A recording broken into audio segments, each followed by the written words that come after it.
Hey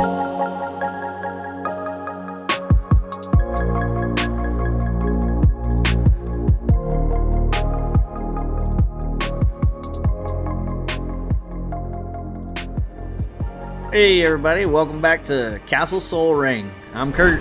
Hey! And I am Renard.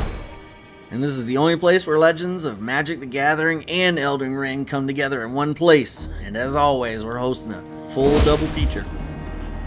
Today, our deck is going to showcase Rafik of the Many, representing Godfrey, the first Elden Lord. Nice. And in the second half of the show, watch Ajani Goldmane gear up for real-time combat as our custom Invader. Let's see how Ajani puts up a fight in the lands between. But first, let's take Rafik of the Many, and we're going to go meet up. Where are we meeting up? I don't know. Let's make it a surprise. Okay. All right, let's do it. All right, we'll meet you guys there.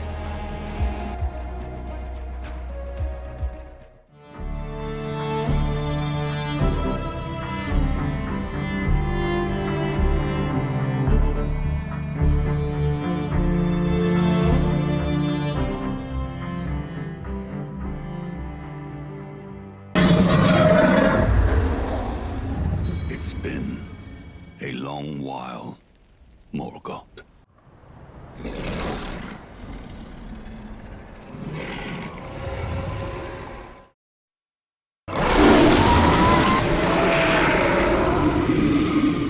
I've given thee courtesy enough. Now I fight as Horaloo. I don't have a weapon. Okay, I do have a weapon. He's buffed. that's good. I'm not buffed. What do I do? How about I buff? Oh god. What'd you use? Golden Vow? Oh shit. You're not gonna like that.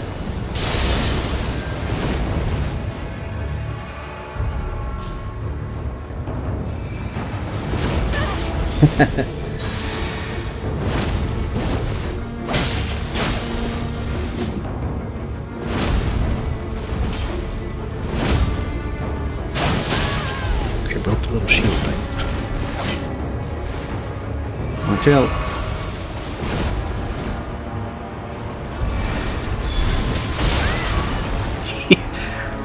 Oh no, he fell.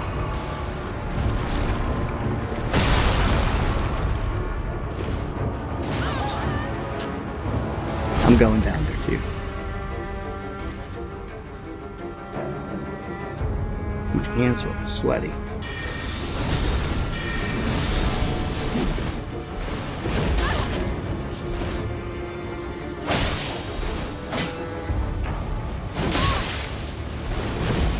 You don't get to bring your friends into this fight. No, I disagree. Good fight, sir. You met Castle Sol. All right. You ready to work our way back up? Yeah, pretty much.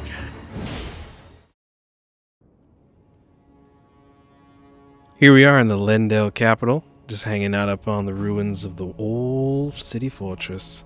The night's fallen, sun's gone to sleep, and we're gonna check out what the city looks like at nighttime.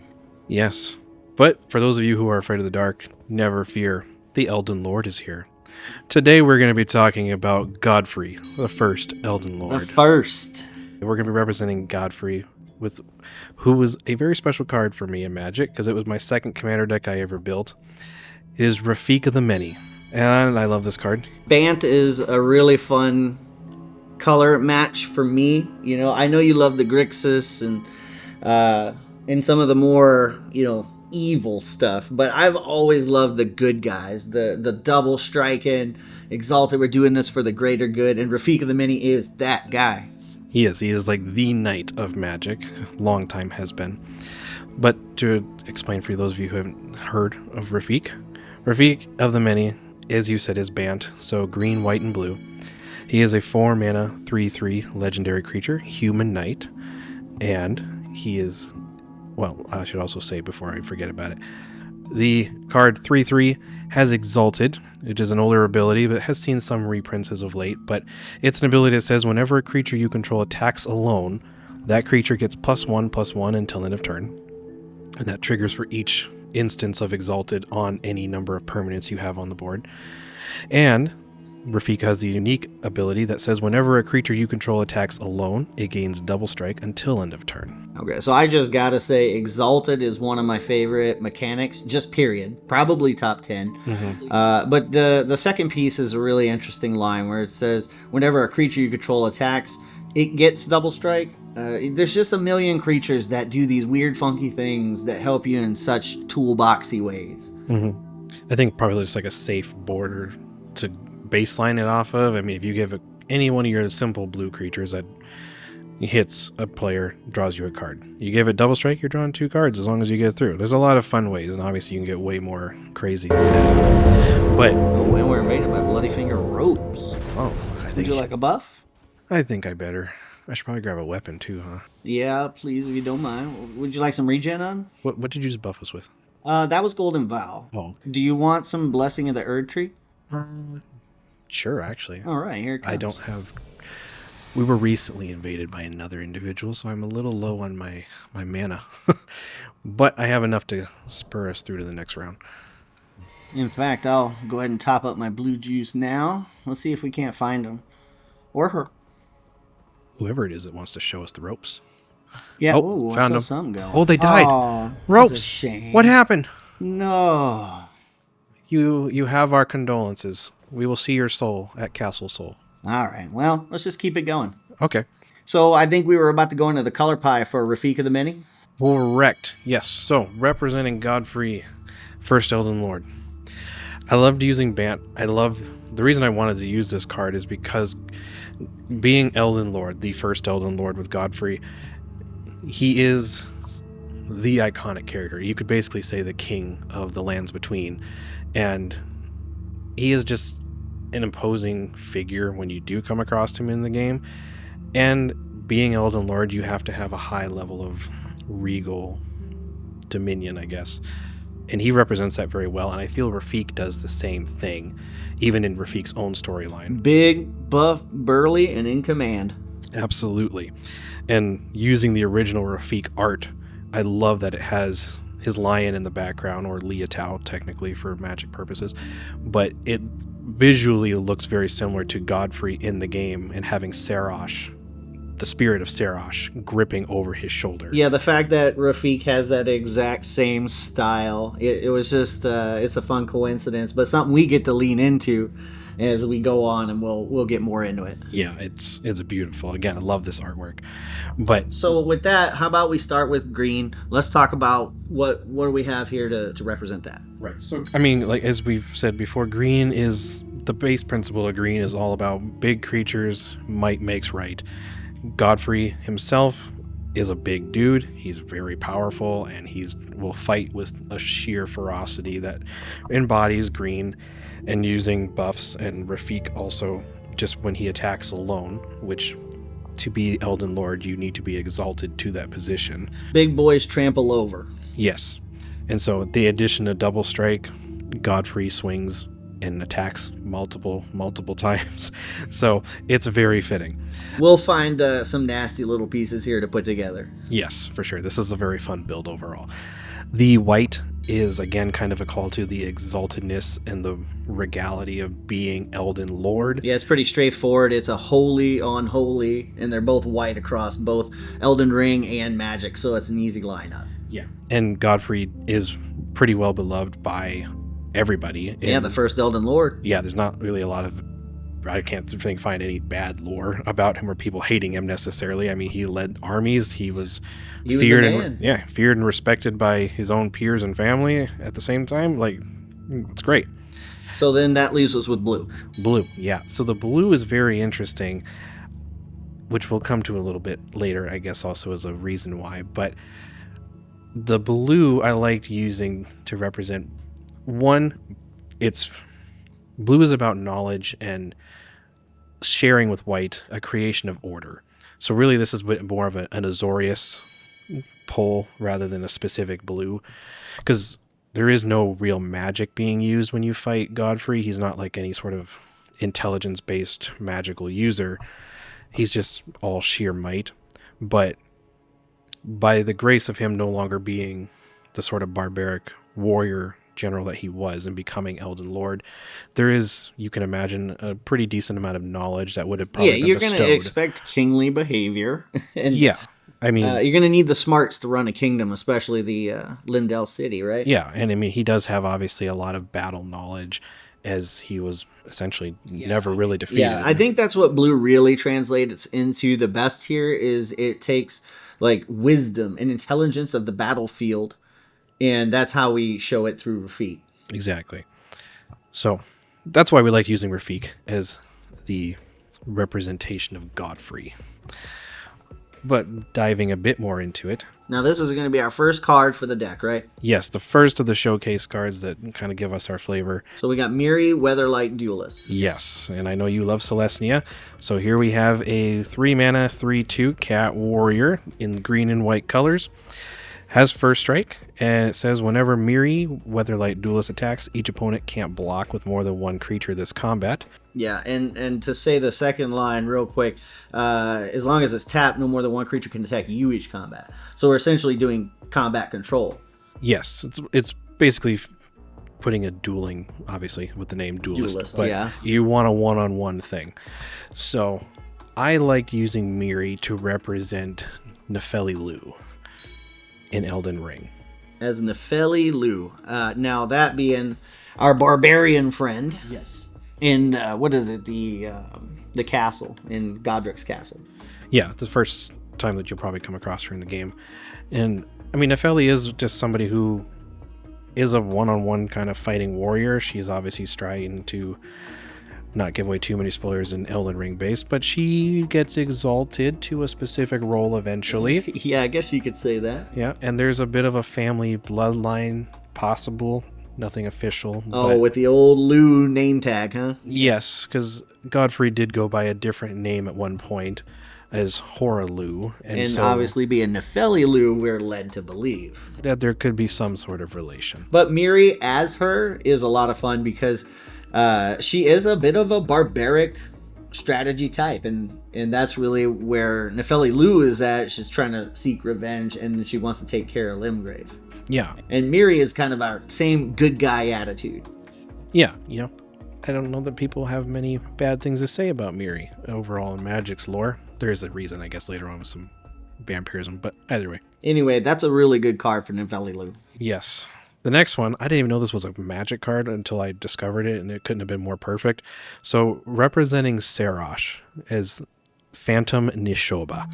Oh, that's a fun one. I've been playing around with this card for a while, and it hasn't quite found its home yet, but I know there are things that I can do with this card. Yeah.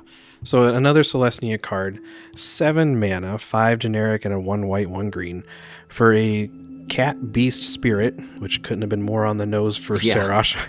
It's a 0/0, but it has trample, and when it enters the battlefield, it enters with 7 +1/+1 counters on it. And whenever it deals damage, you gain that much life, so it essentially has lifelink. And if damage would be dealt to the Phantom Nishoba, or Serash, prevent that damage and remove a +1/+1 counter from it instead. Oh, that's so fun.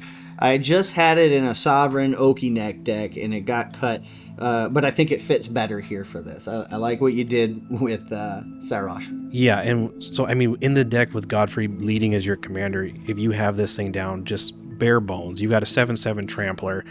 If it attacks alone, it gets exalted, comes at 8/8 and double strike, and you're going to gain a ton of life, and it's not going to go anywhere easily. I love it. And you didn't have to do much to get it out there either. I know 7 is a fair amount of mana, but you're getting a lot for your value here. Yeah. And the only thing I wish it had was haste. Yeah. I mean, yeah, of course. But and I love the artwork on it, because the artwork looks so similarly as if it was gripping into the shoulder of Godfrey. It's just, he's got his little claws in there. It couldn't have been more perfect. I loved it. And kind of piggybacking off of that, I guess. Lion Sash. Yes. Lion Sash is a 2-mana white artifact equipment cat. This is from the Kamigawa, the most recent Kamigawa set. So it's this artifact equipment creature that can equip like an armor or something. Here we've got an artifact creature, and yeah, for the 1 white mana, you can exile target card from a graveyard. Now that's just a good utility. I typically don't put these in just for the sake of having them, but when I find a graveyard exile that fits my theme or what I'm going for, I try not to miss that opportunity at that point. And it's not necessarily even representing so much a graveyard hate for the deck, but it does offer that. And the card itself I kind of use as additional representation of Serash because he is essentially equipped to Godfrey. I love that. Yeah, more as an aura, but in this case, we'll have to settle for artifact creature. But we would have done Bestow if we could. Oh, if there was something better that I liked for bestowing, that would have been perfect. But Lion Sash is a good call. What's next? Yeah. Did we talk about an example? Oh, I'm sorry. It has the equipped creature part. Yeah. And so, as a 2-mana 1/1 white creature, it has the ability to pay 1 white, exile a card from a graveyard. If it was a permanent card, put a +1/+1 counter on the Lion Sash, and then it or the equipped creature gets +1/+1. And now we need to be stacking up counters on Lion Sash, right? Yeah. And so, you put this on Godfrey with just a little bit of work. Again, you're getting a lot of power. Yeah, even if you just get 2, we'll just say, just to be generous, he then becomes a 5/5, attacks with Exalted, 6/6, double strike. Here we go. Commander damage is coming at you quick. Yeah, it happens fast. Now, getting this Lion Sash fitted up might take a little bit of mana and a little bit of time, but I think you'll find that there's a good reward behind it later on. Yeah, depending how you want to build it around the deck. But speaking of other wonderful equipments, a legendary weapon in the game would be Godfrey's Axe. We've got Glaive the Guild Pack. Yes. So this may seem like a weird weapon to choose because it's not necessarily a strong one. It's not very much a popular one, but it does spoil a bit of a fun thing I threw into the deck. So as a 2-mana equipment, the Glaive of the Guild Pack says the equipped creature gets +1/+0 for each gate you control and has Vigilance and Menace. Oh god. So that tells us that we're working with something here. Yes. So fun thing I did I had to throw some gates in. I'll be honest, the only reason I threw the gates in is because in the capital city of Lindell, there's a lot of gates. I mean, thematically it worked. It does. There's just a lot of gates. But I also loved having an equipment that was flavorful because honestly, there wasn't an axe in Magic that I really felt fit what I wanted to go for Godfrey's axe. Yeah. There was plenty of beautiful looking axes and things that could give it a simple buff. But nothing that mechanically represented. Right, because this one does have the potential, I think, with all the gates that you can run in these colors for this deck. I think there's 14 that I have in there. So yeah, we'll flash some pictures up of some gates to show you, but there's some pretty cool ones. Yeah, and a lot of the ramp that I put in the deck too specifically tutors for gates. So you should have a pretty easy time getting, I would say on average a game 3 to 4 gates down. So then you got a 2-mana equipment that gives +4/+0 Vigilance and Menace. It's awesome. And just for the sake of it, I've done some gates as well. I assume the 2 we were going to want to go and tutor for is probably be Gond Gate and Baldur's Gate. Those are definitely the easiest ones to go for because I think it's and also Basilisk Gate is one that I really like because it gives a creature +X/+X. Where X is the number of gates you control. Yeah, with the double striking, it's going to... Yeah, I mean, as you may imagine, Godfrey as the Elden Lord doesn't need a whole lot of help, so commander damage is fair game in this deck. But the Vigilance and Menace works well for what we're trying to do, but that leads us into our next card. It does. Roar of Challenge. Now, why is this one so important to this deck? Well, let's explain it first. 3-mana green sorcery. All creatures able to block target creature this turn do so. So we call that a lure effect, typically. Yep, based off of the original lure enchantment. And it also has the ability Ferocious, which is one of my favorite ones in Magic, which means that this creature gets indestructible until end of turn if you control if you control a creature with power 4 or greater. Not too hard to do here. No. So the reason I love this in the deck is because Godfrey has a whole slew of battle crying, roaring effects, including, he'll literally just roar and then create an earthquake and start swinging on you like crazy. The artwork for this depicts an individual warrior set to battle against a whole army, basically, which is kind of what it would take to manage Godfrey if you really thought about it. Well, it's the roar that really sticks out to me, though. Yeah, because there is a roar, and I mean, even the Ash of War on Godfrey's axe, also, you let out a roar do the whole earthquake stomp, and then So Roar Challenge works on multiple levels in this case. it does, yeah. And Yeah, that's a good one. and That's a real good one. Yeah, and I love using it also because Godfrey, as Elden Lord, he kind of just has this challenge that every other Tarnished is trying to become Elden Lord. Yeah. So everyone is going at him. That's just how it is. And then the last card that I liked using for the deck to really showcase is the card Idolized. Now, this is a fun new card from Fallout. Yeah, love this card. You want to read it or me? I can read it. Okay. 2 mana white enchantment aura. Enchant creature, in this case, Godfrey. Enchanted creature has, whenever this creature attacks alone, it gets +X/+X until end of turn, where X is the number of non-land permanents you control. There is another enchantment that does something very similar, but it goes +X/+X based off the number of creatures you control. Also a white enchantment. I'm drawing a blank on the name of it. Is that all that glitters? No, that's enchantments and artifact. Angelic Exaltation, I think is what it is. Yes. Yeah. Angelic Exaltation. Whenever a creature you control attacks alone, it gets +1/+1 for each other creature you control, I believe. Yes.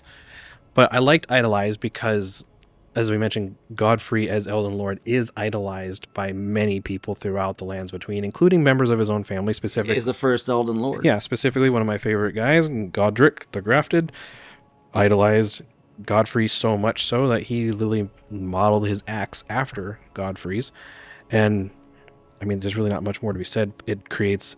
Well, it does a good job. It's a simple card, right? It just gives you a large buff. There's not much else going on. Yeah.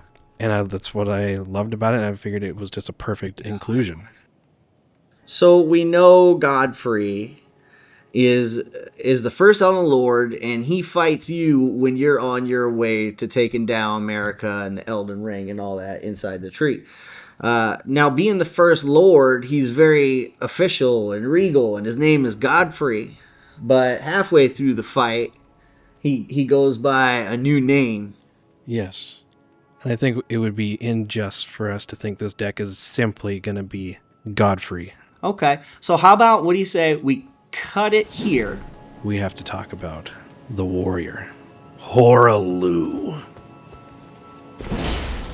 Now I fight as Horalu.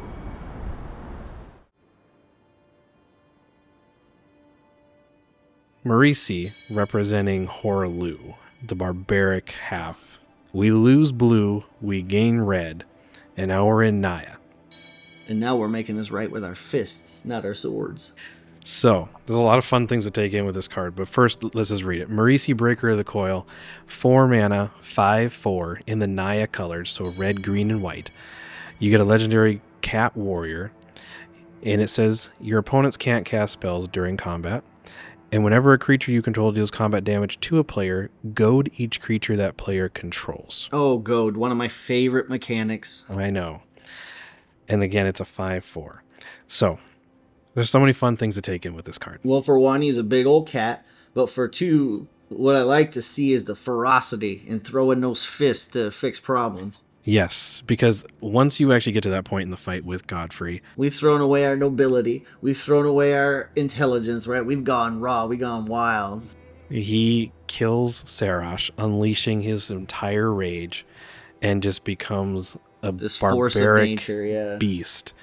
Which is also kind of funny that this is now going from a human to now a cat warrior, in a sense. Yeah, but what we're trying to do is get the essence, right? So it doesn't have to be perfectly aligned with every creature type or subtype in Magic, but this really kind of tells you, hey, that he did have that nobility. He was Rafik of the Many, but then he sheds that and becomes Marisi in that style of ferocious combat.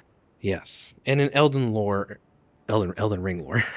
in the lore for Elden Ring, Godfrey is a general leading for America's armies, does all the conquering, creates the kingdom that she is going to rule, and then strips him of his grace and divinity and sends him and his troops, the would-be tarnished, to fight forever and then return.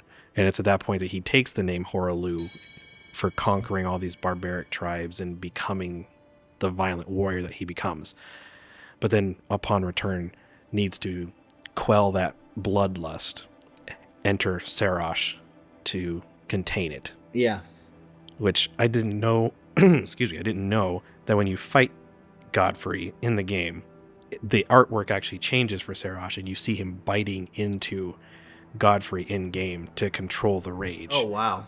And Yeah, that's cool. Yeah, he whipped my ass too quickly for me to notice it in the game first time.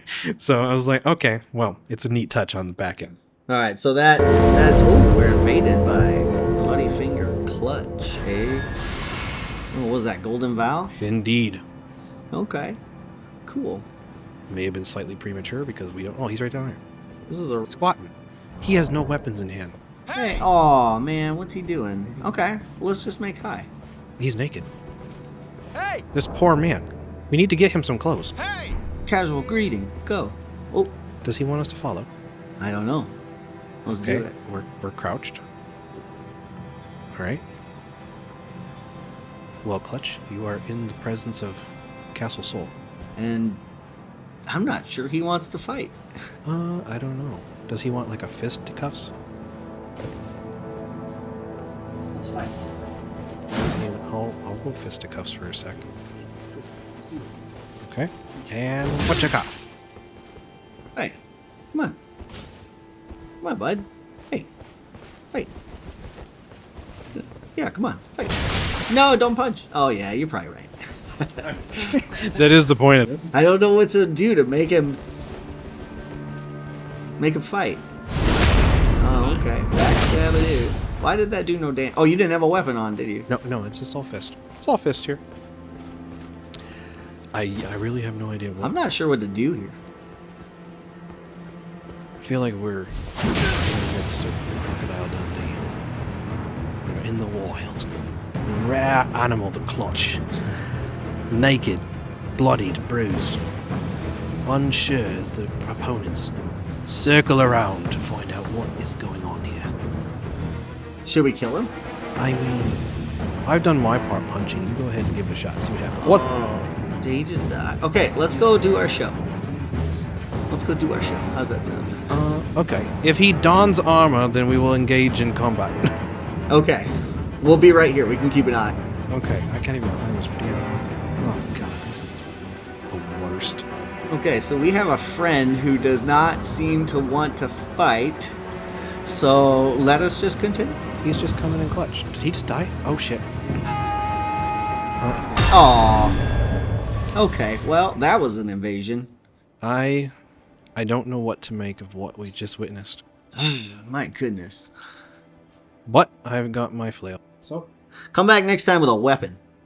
or at least some armor. I won't feel as bad. But as we were saying, So Marisi taking over. He's the wild man that is Horalu. What's our first card? let me first say, my favorite thing about this card actually has nothing to do with the second ability, which is when you hit somebody, you goad all their creatures. I know that's what everybody likes to do with Marisi, but the first line, your opponents can't cast spells during combat, that is 100% what I built this deck around, is that specific clause. It's a very good line. There's only a few, 3 or 4 creatures, I think, in all of Magic that say that, and it all seems to... They all seem to be good cards. They are very interesting, and one of my all-time favorite ones is Bassandra Battle Angel. I think it's Battle Angel. I know it's Bassandra, but Teresa Nielsen did the artwork. Another beautiful card. Has a bit more of a restrictive clause in that. But, as I was saying, it's all about combat here. So now we got, for that combat, our first card is going to be Genji Glove. Yes, this is one of the Final Fantasy cards. And it is a 5-mana artifact equipment. It says equipped creature has double strike. Whenever the equipped creature attacks, if it's the first combat phase of the turn, untap it. After this phase, there's an additional combat phase. So that's another pretty simple card, but getting an extra combat phase is a big deal, especially when you have a deck built around combat and double strike. It is. So the double strike doesn't really matter too much with Marisi's goading because you can't double goad anything. But what it does do with this card is specifically the extra combat steps. Because if you can get... We're going to continue a little bit with the Voltron-esque build of this. But if you have at least 2 opponents that are open and you can swing with just hitting one of them with the Genji gloves on Marisi, you're going to goad their board. And if then you get another combat, goad the next person's board. And you're just going to swipe through them. Yes, and the real strength with that is that it goads the entire board. So your opponents are going to have to swing, and that will more than likely leave them open for follow-up attacks, so you can keep goading. Yeah. And Marisi actually says whenever creature you control deals combat damage, right? So since we're doing a lot of double strike, in this case, Genji Glove, it actually works out double the amount of times. Whatever it is you're trying to do, in this case, get extra combat. Yeah, and there are a few creatures in the deck list that the double strike definitely matters. So yeah, so another good card out of Universes Beyond. This time it's Final Fantasy. Yeah. But that leads us into our next card, which is going to be Enrage. And Enrage is a very simple card, and I will say it's not even the most powerful of this effect, but No, but it is at instant speed. and that's the key. And also the artwork. Like, who's the artist on this one again? Is Justin Sweet. It's a sweet artwork, Justin. I love this card. That's some old school stuff. It is, because it does represent Godfrey just ripping off all of his armor and becoming the muscly dad bod that's about to beat you into the ground. But Enrage is a mono red card, 1 red and X at instant speed. Target creature gets +X+0 until end of turn. The barbarians call it touching the soul of the dragon. That's the flavor text for you all. I love this card because, as I mentioned, I built this deck primarily around the clause of your opponents can't cast spells during combat. So, combat tricks are the name of the game. So when you've got a big boy coming at you like a 5/4, and then all of a sudden you go into combat and you pump it up with an unknown amount with Enrage. Spells are dangerous for a reason. I mean, people are scared of them for a reason. Yep.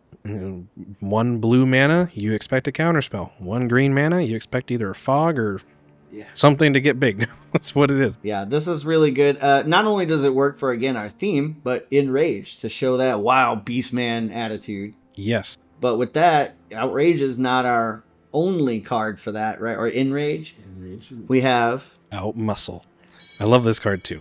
Primarily because of the visual and the artwork, because when you do fight Hor Lu, he will more than likely try to suplex you or technically powerbomb you. Yeah, I love to. In this artwork, we're looking at Throne of Eldraine, and this looks to be a small humanoid creature just suplexing a full-grown bear. Yes, which that's pretty much the Hor Lu way. But we have a 4 mana green sorcery. It says put a +1/+1 counter on target creature you control. Then it fights target creature you don't control. Fight just meaning that both creatures that you would choose deal damage to each other equal to their power. And this is outside of combat, so it doesn't count as combat damage, but it definitely puts a hurt on. Yep. And then this one has the unique ability of Adamant, which just means if 3 green mana, or 3 Adamant technically just means 3 mana of 1 solid color. But in this case, if at least 3 mana that were green were spent to cast this spell, the creature you control gains indestructible until end of turn. Another fun effect. Yes, so you're guaranteed to win the fight and make your commander generally a 6/5. Yeah. Again, another pump spell, trying to fit in, do our wild man wrestler best impersonation. Yeah, and I this is actually the only fight card I put in the deck. I played around with the idea of doing fights because there are a few instant speed fights, but I liked the instant speed pump spells more. Things like Temur Battle Rage is probably like the most iconic one, but things like that, because your opponents can't respond in combat, you can just pump up freely and not have to worry about a counter spell or anything tricking you up. Yeah. And that's with assuming that Marisi is the commander, having the tagline saying that your opponents can't cast spells during your combat, or is it any? During combat. Although, and so the nice thing about it is that when you're just trying to get in with Marisi to make sure you get at least 1 damage to hit, so you go at everything and create the bloody war that Hor Lu loves. Yeah. All you got to do is just do some combat tricks. Hey, that's our green coming through. Yeah. Plus, I don't think there's another character in Elden Ring that will out-muscle Hor Lu. That man is a machine. Exactly. He was benching Elden Trees for a long time. Elden Trees. But an even more iconic card to use, Seismic Stomp. In this case, we got another sorcery, this being 1 colorless, 1 red, so 2 altogether. Creatures without flying can't block this turn. That's it. Another very easy to understand card, but it does what we're looking for. Yes, and it's very simple, and there is you're going to get stomped when you fight Godfrey and Hor Lu. It will happen, trust me. Yeah. And so all ground-based enemies are essentially getting stunned or Yeah. flung in the air. And that is his main attack. That's his main thing during combat, is this guy is always wrecking guys on the ground. Yes, he will stomp, you will fall, and then he will continue to attack while you get up.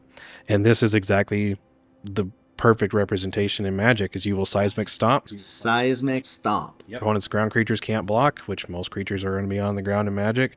And then you swing, you hit, they get goaded, continue on. That's not a card to be taken lightly, and it happens to work perfectly with our theme. Yes, it was super flavorful. I loved it. It was a nice little find last minute as well. And then I believe this is our final one of the day, right? Correct. For our deck side of the show, we've got Savage Beating, another spell. This time a 5-drop, 3 colorless, 2 red instant. Yes. This says cast a spell only during your turn and only during combat. Ironic. This is the time we want to cast everything. Yeah. And it says choose one of the following: other creatures you control gain double strike until end of turn. Always good. Yep. Or untap all creatures you control. After this phase, there is an additional combat phase. Yeah, it had to be something in there, huh? Right. And then it has the entwine cost for an additional 2. So I love that little entwine. Yeah. So if instead of paying 5, you could pay 7 to make all your creatures have double strike and get an additional combat phase. So this deck is running a good number of extra combat phase cards. You can tell it's really important to the overall theme. Yes, you will be dominating combat. This is your win con. Essentially, yeah. You're going to win through combat damage, whether it's commander damage or just outright using the number of creatures in the deck that are mostly barbarian in theme to get through.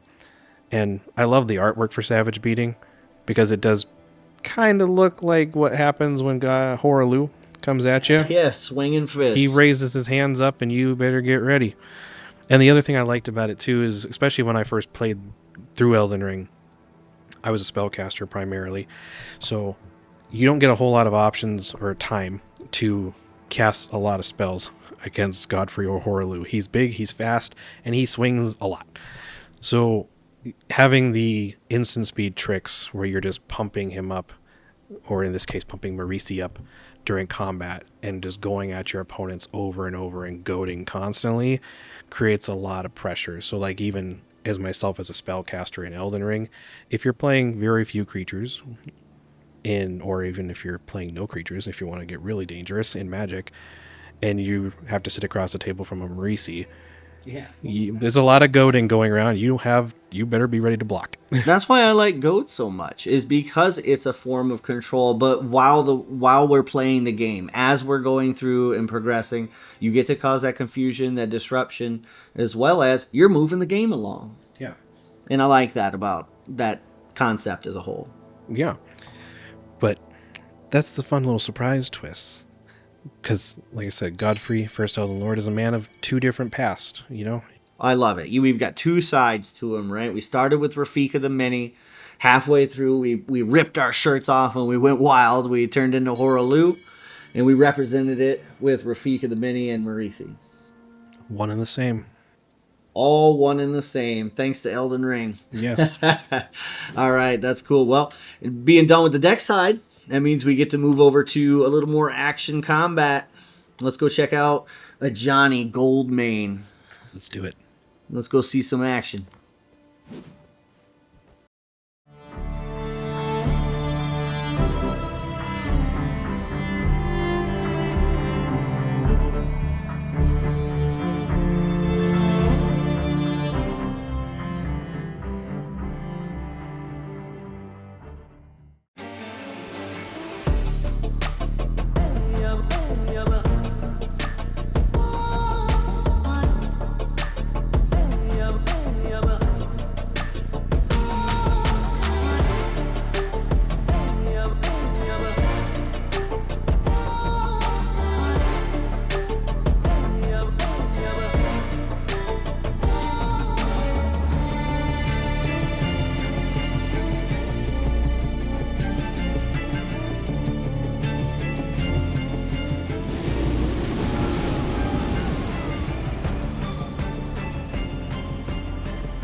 And welcome back, everybody. Your favorite Nicatl in all of Magic. Ajani Goldmane. Oh, yeah. That's your big bad cat. Welcome to the Naya Wilds. Everyone loves Ajani. Oh, how about we start with a little bit of Oath of Ajani? Let's do it. Boom, Oath of Ajani. Giving us an extra % damage and a % damage reduction. The strength of Ajani, character-wise with his lore, is that he's not just a powerful warrior, but he is really a cleric of sorts. Almost paladin-like. But he's able to heal and strengthen his allies and really embolden the soul of that creature. Born on the wilds of Naya, we have a wild cat ready to do damage, fight fellow tarnished. But with that, you need a weapon. We've got his most well-known weapon is battle axe. Yes. Yeah, and not only that, he has a darker blade because of his brother Jazal. So for that, we'll be using the long haft axe. Yeah, the axes, most of the time, especially for people who are newer to the playing Magic, if you see Ajani, you're going to see him wielding a double-headed axe. Now, the double-headed axe is actually our battle axe and the long half axe being represented by the black steel twin blade. And that's going to be through many art cards. You can see how he puts the two heads of the axes together and axes one. So for Ajani, we're looking at the twin blade having an axe head on each side. It's about as close as we could get. But it works pretty well, especially since his battle axe is so reliable in combat. Well, we covered Oath of Ajani, and we know what kind of weapons we're going to be using, but we also need to cover our spells, because it's very important that Ajani be a caster. He is a cleric at heart, and Elden Ring has plenty of perfect incantations specifically to boost your damage, to heal your allies and yourself, to embolden your allies' strength. Well, to go over our spells that we have, we've got the minor Erdtree to start, because it's so important that he be a cleric for his character, and I actually really enjoyed the life return on the minor Erdtree. But we've also got the Beast Claw and the Roar of Regalia to show you that cat-like nature. And then we've got Golden Bough and Blessing of the Erdtree as our final spells, because of course they are with healing and buffing and inspiring the people around him. It's what Ajani is known for. To make it look like Ajani has come to the world of Elden Ring. You got the albino look, you got the axes. The spells are easy to put in, I love it. And we're ready to go. We're ready to rock. So what do you say we check out our first invasion from Ajani Goldmane? Let's do it.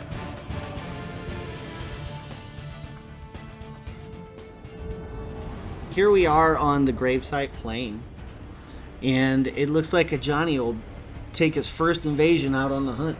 There you are. The cat, hunting in the wild, seeking its first prey. We're going to be using that battle axe to our very much advantage.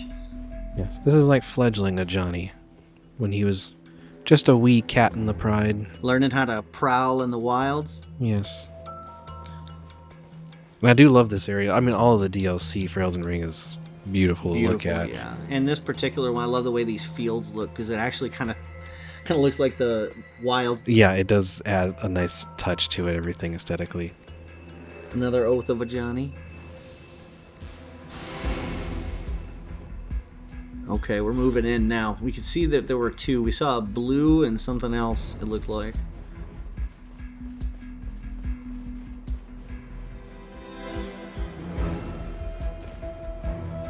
Oh, that looks like a phantom friend on top of the rock. Oh, and the blue was actually a person, the host. Uh-huh. So let's see what we can do here on the outskirts of Prospect Town. They look like they're pretty chill. Okay, no swing. Cool. Now it's time. What I love about your Ajani build is... Jump attack! I got him, son. And there's those pots. Okay, and now we got ourselves a fight with the host. And he is fat rolling. Oh no. A lot of ice power. Now I've been trying to get this prayerful strike off. I love it. And then he takes it to the face. That's a big axe. Yes, and Prayerful Strike is a very fun move, and I think it's very flavorful. If I don't forget to heal. Yeah. And I love the Prayerful Strike because it hits like a truck. Oh, yeah. And look at that life go up on that tree, too. Yeah, and you will heal hitting with Prayerful Strike, not just you, but your allies.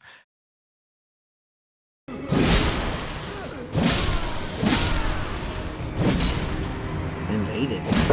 Fuck me. Don't forget we're recording, too.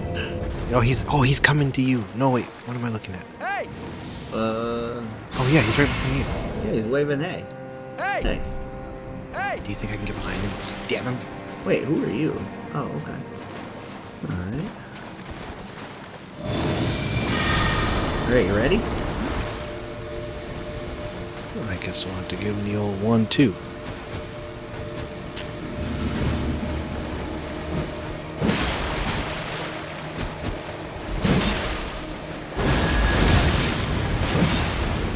Oh man. Skulls, you are a jerk. I am not doing nothing. Heal, my friend, heal. Oh, you see what your jerkiness did? I did nothing. Dang it, man. Why'd you do that? Bye, friend. You're not the first one to take the gravity route.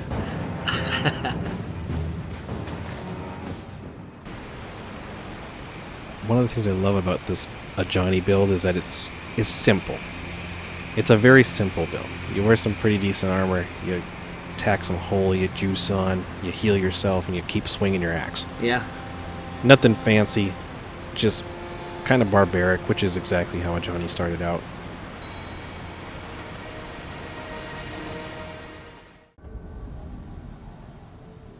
Ajani and the Deep Root Depths.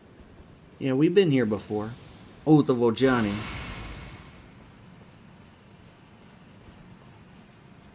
Let's find our prey.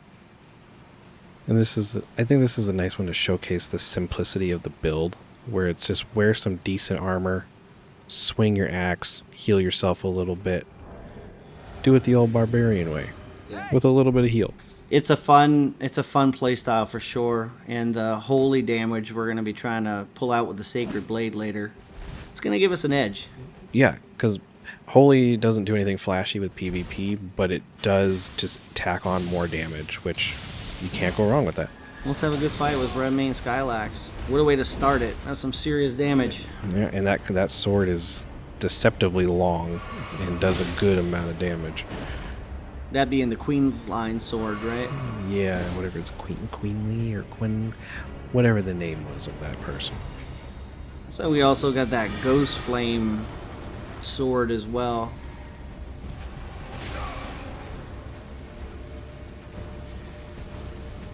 Yeah, I love that little tree. The Minor Erd tree. Good heavy. And there's that Sacred Blade. Like I said, it adds damage, but it also adds reach, is the nice thing, because the axe is a pretty close range weapon, obviously.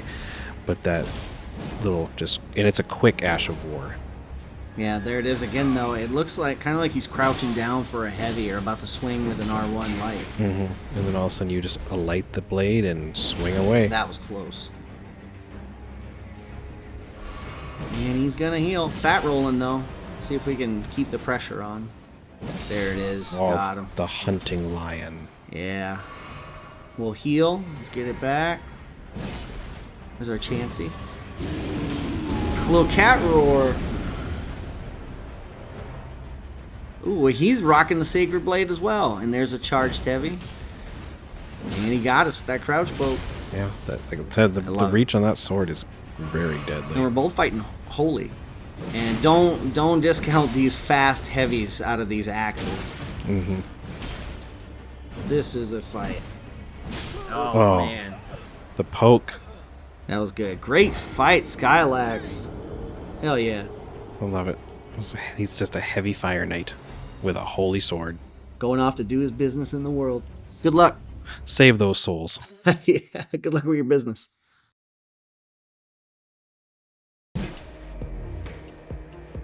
Alright guys, back again. Before we get into that final invasion, we gotta take and talk about the spells that make up Ajani's repertoire. Nice. Let's start with some magic cards on this one. One of my favorites being Ajani's Welcome. And I like it not because it's one of my favorite uncommons of all time, but because in this case, it's our minor Erdtree. Yes. And it's, you put down a powerful heal spell, and you just keep on keeping on. It really works in tandem well with something like Blessing's Boon or Blessing of the Erdtree, because when you're standing next to this and you've got this self regen on, it's pretty crazy amounts of health regen, and you don't see any kind of gear necessary. So like that shield that helps give you regen, I think that's like piddlywinks compared to the tree and the Blessing of the Erdtree. Oh yeah, the golden shield. I forget what it's called. Oh. Yeah, but this is a pretty solid regen build with 2 spells. These 2 right here. Yeah, I mean that's really all it needs. You have the claw and the roar to help, kind of throw enemies off a little bit. And I know we have inspiring roar as a magic card. Absolutely, and that ties into our roar aspect. Well, with that being said, let's take a look at our equipment. We'll start with the battle axe because, like we said, that's Ajani's main, and he's all about using that sacred blade to get that holy damage or holy buff onto his weapon. But not only that, what we have, the long haft axe, like we said, is actually Giselle, his brother, and that being the darker blade. Now, when you take the battle axe and you combine it with the long haft axe, we're kind of using that to show how Ajani got his big iconic double-sided axe from Magic, and we're going to use that black steel twin blade to get that across. Yes. So with that, we can have both of the heads of the axes, and we're swinging away. And that blade gets buffed more when using holy damage on it. Yeah, and we do have some golden grease if we need to as well. Just for when things get real serious. Yeah. And it's beautiful. I love looking at holy grease on stuff. It's very, very nice. All right. Okay, so that's our weapons. We know how he fights. That's his normal. That's his brothers. There's the combo, right? But we've also got the Roar of Regalia. Yeah, I mean, that's a very powerful spell. It disrupts people very quickly. And it has really good range on it as well. It's surprisingly good. Yeah. And then that leads us to our Golden Vow, which for us is Oath of Ajani. Yep. And Classic. So there's not a lot going on, but he is a healing magic kind of guy. Yeah. Deals a lot of damage, a lot of strength base on the build, and powerful healing just to keep you in the fight. Well, now we know what he looks like. We know where he's from. We know what he's doing. Let's see it in action. Final invasion of the day. Take us to the next invasion. I'm going to sit by this little bush over here. Let's do it. We're on the gravesite plain again. This time just outside of Castle Insus. Looks like these 2 are getting ready to head in. This is a fun area as well, especially as an invader, because you have a lot of allies to use to your advantage. Yeah, this place is dangerous. This is a cool looking build. Very? St. Trina's Torch? Oh, I don't want to hit him. He was being polite. Ooh, charged heavy for 700 plus damage, almost 800. Oh, they summoned another. Oh, we're fighting now. It does appear to be a sleep build of some type, which is... Oh! Gotta love that sacred blade when the blade makes contact. And he slept me. Love it. I still haven't done like a full-on sleep build, but this guy's making me want to do it. And this guy's got sacred blade as well. As we've said, I don't think so. Respect the holy. There's that Roar of Regalia working out. It'll knock you prone. Does good damage. Well, I'm trying to get away from this guy with his arrows. He's extremely good with these sleep arrows. Yes, stay awake, boy. And this guy with a sacred blade, I'm trying to take cover behind these barricades. And that is almost death, my friend. Ooh. And out of FP. Yep, the eternal sleep will get you. He's got a. He has a variety of bows doing different ashes of war. Yeah, for sure. This is tough. This is a really hard one. It's a good fight, though. Yeah, these guys are good. Now, if that sleep builds up, there it is again. Look how much damage you end up taking out of that. If this guy's weapons were higher leveled up, I'd have been screwed. And it doesn't seem like it's going to do much, because obviously PvP, the sleep effect is considerably weaker than it is in-game. Yeah. But that's stunning, especially when you're outnumbered. Even if it's just a second, or I think it's like a 1.2 seconds or something like that. Okay. And now they got a blue on their team as well. So now it's 3v1. And as you can see, ladies and gentlemen, it got serious. Johnny has taken both X out, and he is going to have to use both weapons. They've both got, all three of them are wearing the aromatic buff, the perfumer buff. That's an effective party. Yeah, look at this. Man, what do you do? You get ready for a fight. You find friends. Well, here's some friends right here. And here we go. Ajani healing. Yep, and it begins. Okay, let's pop some bubbles. That is a very cool build. That's Jeb the Innocent. Deep sleep. What a way. Good job. Just takes the FP. Notice the FP. Yeah, Drain. Great eye. As a primarily magic user, Got the blue. It is scary to see.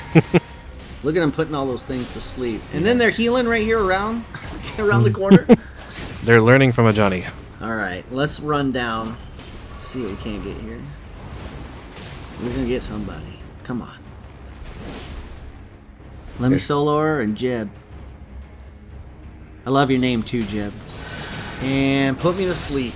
Blood tax is hurting pretty bad.